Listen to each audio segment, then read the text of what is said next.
Hello dear student, स्वागत है आपका अपना YouTube channel Kumar bio classes में। मैं हूं राकेश सर। डियर स्टूडेंट, इससे पहले के लेक्चर में हमने बात किया था यानी विज्ञान के बारे में। यानी विज्ञान क्या है, विज्ञान की कितनी शाखाएं थे। हमने कहा था मुख्य शाखाएं दो होती है, एक वनस्पति विज्ञान, एक जंतु विज्ञान, जिसमें हमने वनस्पति विज्ञान के बारे में बात किया था। वनस्पति विज्ञान के जनक कौन है, वनस्पति विज्ञान क्या है, उसमें किसका अध्ययन करते हैं। वनस्पति विज्ञान में वनस्पति विज्ञान के जनक हम थियोफ्रेस्टस को कहते हैं। थियोफ्रेस्टस द्वारा लिखा गया प्रसिद्ध बुक का नाम भी बताए थे हमने, हिस्टोरिका प्लांटेरम। तो डियर स्टूडेंट, हमने इन सबों के बारे में बात किया था। उसमें हमने बॉटनी पढ़ा था, यानी वनस्पति विज्ञान, जिनमें से एक पढ़ चुके थे और दूसरा जंतु विज्ञान बचा हुआ था। तो हम जंतु विज्ञान के बारे में आज थोड़ा चर्चा करेंगे। चलिए तो देखते हैं जंतु विज्ञान यानी जूलॉजी। जूलॉजी है ना, तो हम इसके बारे में पढ़ें। चलिए देखते हैं जूलॉजी क्या है। जू है ना, जूलॉजी का क्या मतलब होता है। तो चलिए, जू मतलब होता है डियर स्टूडेंट एनिमल। क्या होता है? एनिमल्स। और लॉजी का मतलब तो आप पहले से ही पढ़ते आ रहे हैं। लॉजी का मतलब होता है लोगोस। क्या होता है? लोगोस। लोगोस का मतलब एसटीडी का मतलब अध्ययन करना। ठीक है डियर स्टूडेंट, यानी इसका सीधा सीधा मीनिंग निकल के आ गया, जिसमें हम जंतुओं का अध्ययन करते हैं उसे क्या कहेंगे? जंतु विज्ञान ही तो कहेंगे। चलिए, एनिमल मतलब होता है जंतु, है ना। तो परिभाषा बन गया ना कि जिसमें हम जंतुओं का अध्ययन करते हैं उसे क्या कहते हैं? जंतु विज्ञान कहते हैं। ठीक है, चलिए तो इसका अगर परिभाषा लिखना चाहेंगे तो आप लिख सकते हैं, जिसमें विज्ञान की वह शाखा जिसके अंतर्गत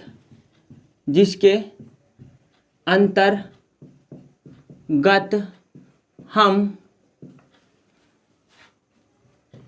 जंतु का अध्ययन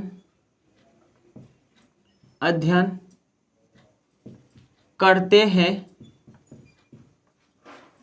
उसे जंतु विज्ञान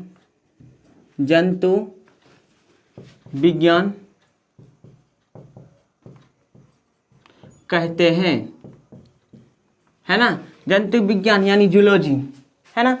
तो अब देखो, हमने बात किया अभी जूलॉजी का। चलिए देखते हैं इसका जनक किसे कहते हैं। तो चलिए, जूलॉजी का जनक यानी जंतु विज्ञान का जनक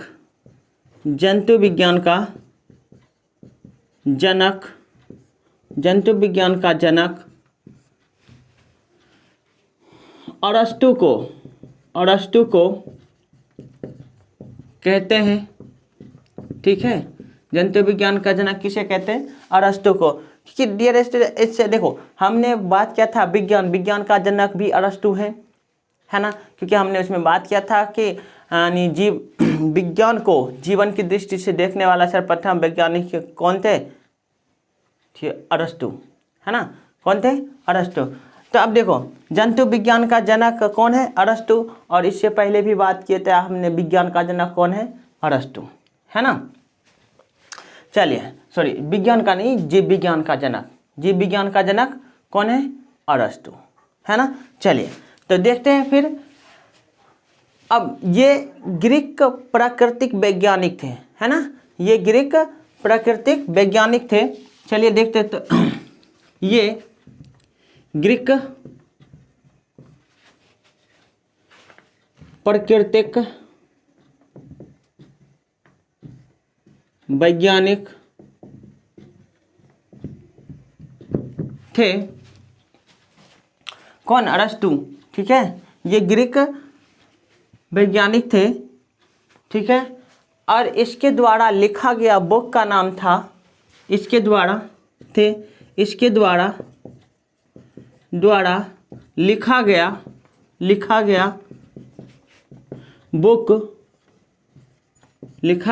बुक का नाम हिस्टोरिका एनिमालियम। क्या था डियर स्टूडेंट? हिस्टोरिका एनिमालियम, है ना। किसने लिखा था? अरस्तु। अगर अरस्तु का अगर सेशन काल देखें तो अरस्तु का सेशन काल था 384 से 322 BC, है ना। 384 से 322 BC, है ना। किसका ये सेशन अवधि है? अरस्तु का, है ना। तो लगभग ये कितने वर्ष, यानी 384 में वो क्या हुए? जन्म लिया, और कब मर गए? 322 में, है ना। तो अब चलिए हम बात करते हैं शब्द बायोलॉजी, है ना। ये तो हम पढ़ लिए, अब बात करते हैं शब्द बायोलॉजी, है ना। शब्द बायोलॉजी, शब्द बायोलॉजी किसने दिया था? तो शब्द बायोलॉजी जेन बप्टिस्ट डी लेमार्क जो फ्रांस का रहने वाला था, और जी ट्रेविरेनस जो जर्मनी का रहने वाला था, इन्होंने 1802 ईस्वी में किसका नाम दिया? बायोलॉजी का नाम दिया, है ना। बायोलॉजी का नाम किसने दिया, यानी शब्द बायोलॉजी किसने दिया? तो देखते चलिए, शब्द बायोलॉजी कौन दिए थे? जीन, क्या नाम था? GEN, Jean Baptiste de Lamarck. किसने दिया था? जो कहाँ का रहने वाला था? फ्रांस, FRANC, फ्रांस का रहने वाला था। तथा और कौन था? और जी ट्रेविरेनस था। चलिए देखते हैं, जी ट्रेविरेनस, है ना। और कौन थे? जी ट्रेविरेनस, है ना। ये कहाँ के थे रहने वाले? ये जर्मनी का, कहाँ के थे? जर्मनी के रहने वाले थे। कहाँ के रहने वाले थे? जर्मनी के रहने वाले थे। देखो, जीन बप्टिस्टे डी लेमार्क और जी ट्रेविरेनस ने 1802 ईस्वी में शब्द बायोलॉजी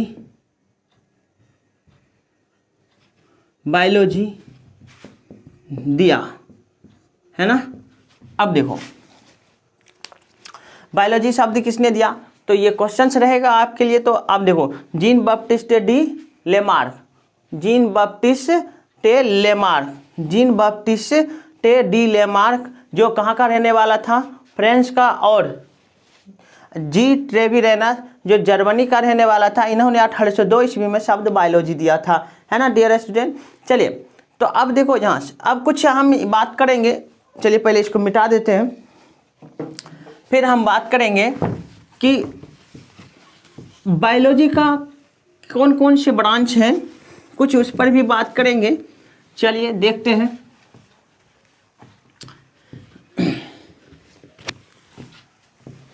चलिए देखते हैं, branch of biology, BRANCH, branches of biology, है ना। बायोलॉजी यानी जीव विज्ञान के शाखाएं, है ना, जीव विज्ञान की शाखाएं। तो चलिए नंबर 1 में देखते हैं जीव विज्ञान की शाखाएं में एनाटॉमी, है ना। एनाटॉमी का मतलब होता है शरीर रचना विज्ञान। क्या होता है? शरीर रचना विज्ञान, है ना। शरीर रचना विज्ञान क्या होता है? शरीर रचना विज्ञान। तो शरीर रचना विज्ञान क्या है? अब देखो, इसमें किसका अध्ययन करेंगे आप, मैं समझा दूं। जैसे कि आप किसी जंतु का या किसी पौधे का अध्ययन करने जा रहे हैं, तो उसको काट कर, है ना, डिसेक्शन, यानी काट कर, यानी बिना काटे आप अध्ययन नहीं कीजिए, है ना।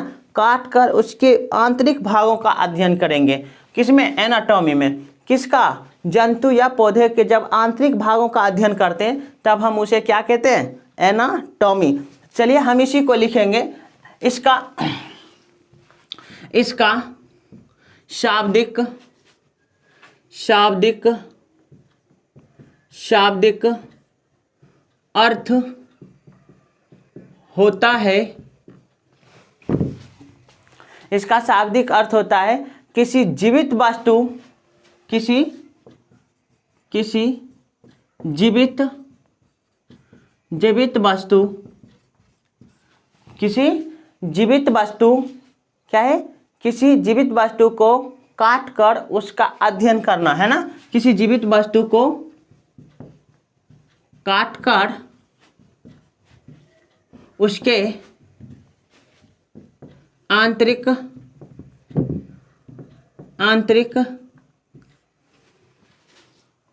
भागों का अध्ययन करना क्या कहलाता है, करना एनाटॉमी कहलाता है, एनाटॉमी कहलाता है ना, कहलाता है। चलिए देखो, जब आप किसी पौधे को काट रहे हैं, उसके आंतरिक भागों का जब अध्ययन करेंगे तब उसको क्या कहेंगे, एनाटॉमी। चलिए नंबर दूसरा देखते हैं, मॉर्फोलॉजी। मॉर्फोलॉजी इसको कहेंगे आकार की विज्ञान, आकार की विज्ञान, है ना। चलिए आकार की विज्ञान। अब देखो आकार की मॉर्फोलॉजी, यानी मॉर्फोलॉजी जैसे कि कोई भी एनिमल्स देख लीजिए, किसी भी पौधे को देख लीजिए, आप झट से पहचान लेते हैं कि ये, अगर गाय को देखें तो झट से आपके दिमाग में आता है कि ये गाय है। गाय को 4 पैर होंगे, एक पूँछ होंगे, 2 आँखें होंगी, नाक लंबे से होंगे, है ना, मुंह होंगे, ये सब दिख जाता है ना आपको लक्षण। तो ये कैसे देखें आप, बाहरी माध्यम से देखें। जब आप बाहर से देखते हैं, है ना, मतलब आकार को देखते हैं, आकार के हिसाब से जब अध्ययन करते हैं तब उसको कहते हैं हम क्या, मॉर्फोलॉजी, है ना। क्या कहते हैं, मॉर्फोलॉजी। तो अब मॉर्फोलॉजी क्या है, तो अगर इसका परिभाषा बनाएं तो जीव विज्ञान की वह शाखा जिसके अंतर्गत हम किसी जीव की आकृति, चलो लिखते हैं, चलिए लिखते हैं, जीव विज्ञान की वह शाखा जिसके अंतर्गत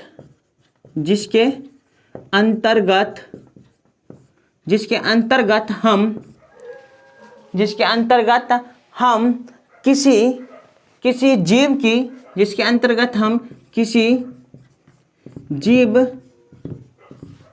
की, अब देखो, जिसके अंतर्गत हम किसी जीव की आकृति संरचना और उसके, किसी जीव की आकृति संरचना, किसी जीव की आकृति संरचना और उसके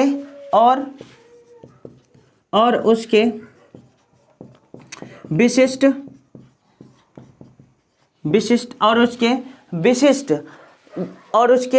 क्या है, और उसके विशिष्ट संरचनात्मक गुणों का, उसके विशिष्ट संरचनात्मक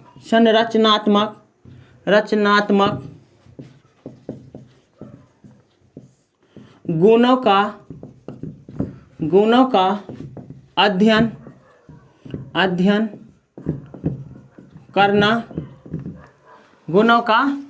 करना क्या कहलाएगा डियर स्टूडेंट, क्या कहलाएगा, मॉर्फोलॉजी। क्या कहलाते हैं, मॉर्फोलॉजी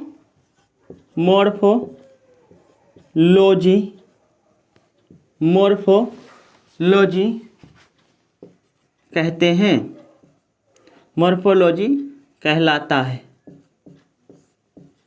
ना। जब आप किसी बाहरी माध्यम से देखते हैं, उसके आकृति को पहचान लेते हैं, तब आप उसको क्या कहेंगे, मॉर्फोलॉजी, है ना। क्या कहोगे, मॉर्फोलॉजी। अब देखो ब्रांच है, ये किसका है, ब्रांच ऑफ बायोलॉजी, यानी जीव विज्ञान की शाखाएं। 1 2 है, बहुत सारी शाखाएं हैं, जिसमें से हम कुछ मुख्य पढ़ेंगे, बाद बाकी जहाँ चर्चा होगा वहाँ हम बात करेंगे, सारे शाखाएं की बात करेंगे, जहाँ जहाँ उसका उपयोग होता जाएगा वहाँ बात करते जाएंगे, है ना। तो चलिए हम कुछ मुख्य शाखाएं को बात कर लेते हैं।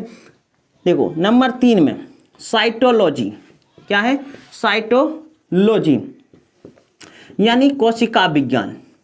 क्या है? कोशिका विज्ञान। अब इसको आप कह सकते हैं ना, सीधा सीधा आप यहाँ से ये तो जरूरी बना लीजिए, जीव विज्ञान की वह शाखा, है ना, ये कॉमन पॉइंट है, अच्छा लगेगा सुनने में। जीव विज्ञान की वह शाखा जिसके अंतर्गत हम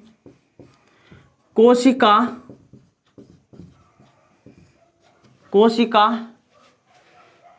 के आकार तथा उसके विशिष्ट गुणों, कोशिका के बारे में, जिसके अंतर्गत हम कोशिका के बारे में थोड़ा सा देखिए कुत्ता कैसे कर रहा है, कोशिका के बारे में अध्ययन करते हैं,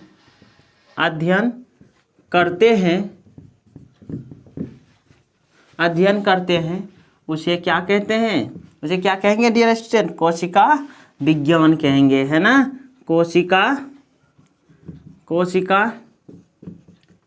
कोशिका विज्ञान कहते हैं, है ना। चलिए देखो, अब देखो सीधा सीधा साइटोलॉजी, साइटो मतलब होता है कोशिकालॉजी मतलब होता है अध्ययन करना, है ना। साइटोलॉजी, साइटो मतलब कोशिकालॉजी मतलब अध्ययन करना, यानी कोशिका विज्ञान, जीव विज्ञान की वह शाखा जिसके अंतर्गत हम कोशिका के बारे में अध्ययन करते हैं, उसे क्या कहेंगे? साइटोलॉजी। चलिए और दो तीन ब्रांच देखते हैं। फिर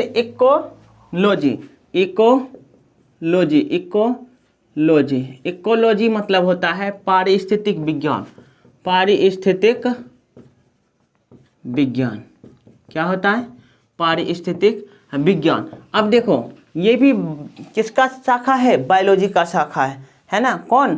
पारिस्थितिक विज्ञान। तो अब इसमें हम किसका अध्ययन करेंगे? चलिए देखते हैं। जीव विज्ञान की वह शाखा जिसके अंतर्गत हम जीवों के समुदाय, चलिए देखो, जीव विज्ञान की वह शाखा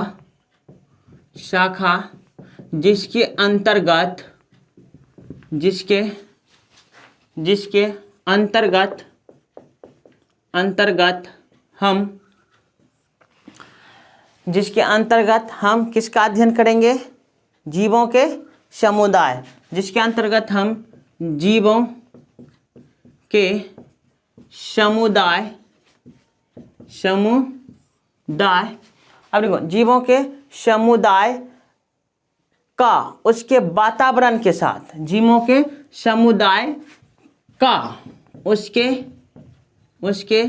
वातावरण के साथ, अब देखो वातावरण के साथ क्या करोगे?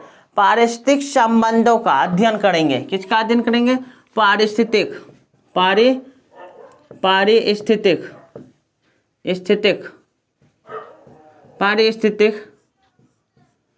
संबंधों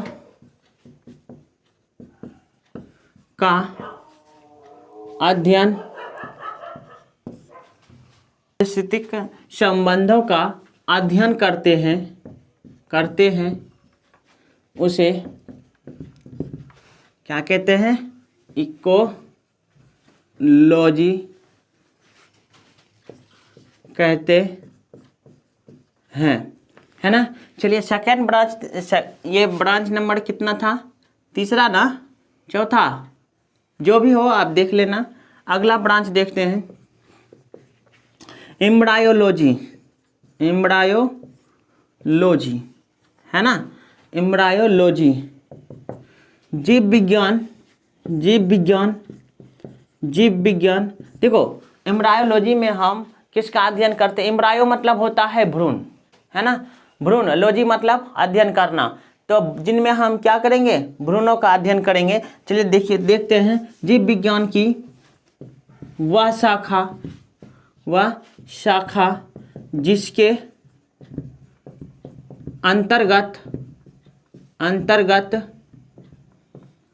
अंतर्गत हम भ्रूणों का अध्ययन करते हैं उसे एम्ब्रायोलॉजी कहते हैं। चलिए डियर स्टूडेंट, देखो मैं हमेशा आपसे एक बात करूँगा। फिलहाल आज की क्लास यहीं तक रखेंगे, पर मैं एक बात बोलूँगा कि जब वो पढ़ा रहे होते है ना, जब पढ़ा रहे होते तो हर एक बात पर जब पढ़ रहे होते ना, थोड़ा सा ही पढ़ रहे हैं ना तो उतना ध्यान दो, है ना। वो चीज़ें जो हम बोल रहे हैं ना, तो आपको ज़्यादा बोलने जो आवाज़ निकल रहा है ना, वो ज़्यादातर याद रहेंगे, है ना।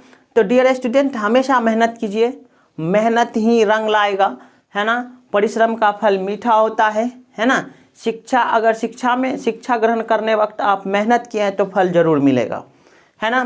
तो ठीक है, तब तक के लिए गुड बाय। मिलते हैं हम नेक्स्ट वीडियो में एक नए टॉपिक के साथ। लेकिन डियर स्टूडेंट, मैं आपसे एक बात कहूँगा, जब वीडियो देख रहे हैं तो पूरा वीडियो ज़रूर देखें और लाइक करें, कमेंट करें, सब्सक्राइब करें और घंटी ज़रूर बजाएं।